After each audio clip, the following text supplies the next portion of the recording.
Alright, friends, chapter 11. That night there was a real bad thunderstorm. But what woke me up wasn't the thunder and the lightning.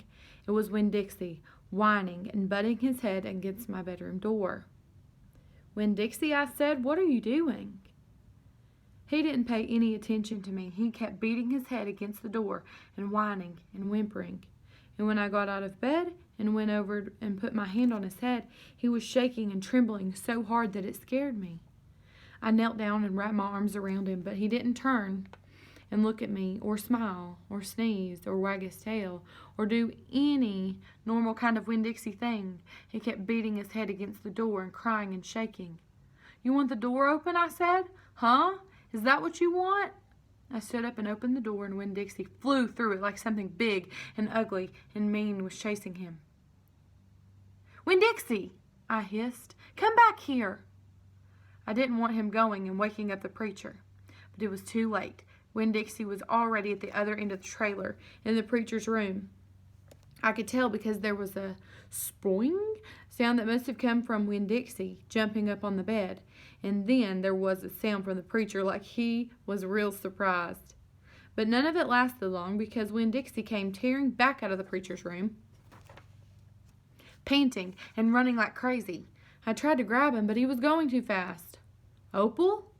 said the preacher. He was standing at the door to his bedroom, and his hair was all kinds of wild on top of his head, and he was looking around like he wasn't sure where he was.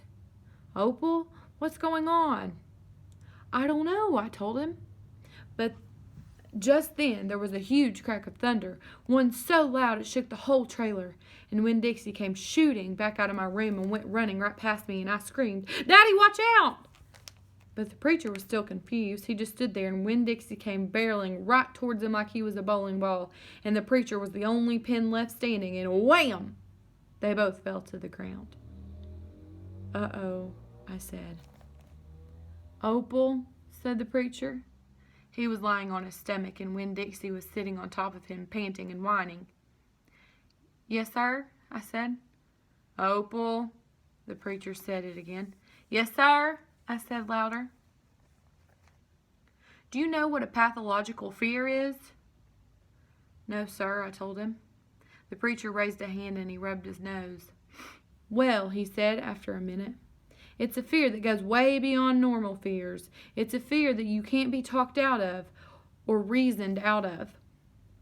Just then there was another loud crack of thunder, and Winn-Dixie rose straight up in the air like somebody had poked him with something hot. When he hit the floor, he started running. He ran back to my bedroom, and I didn't even try to catch him. I just got out of his way. The preacher lay there on the ground, rubbing his nose. Finally, he sat up. He said, "Opal, I believe Winn-Dixie has a pathological fear of thunderstorms." And just when he finished his sentence, here came Winn-Dixie again, running to save his life. I got the preacher up off the floor and out of the way just in time. There didn't seem to be a thing we could do for Winn-Dixie to make him feel better. So we just sat there, watched him run back and forth and back and forth, all terrorized and panting.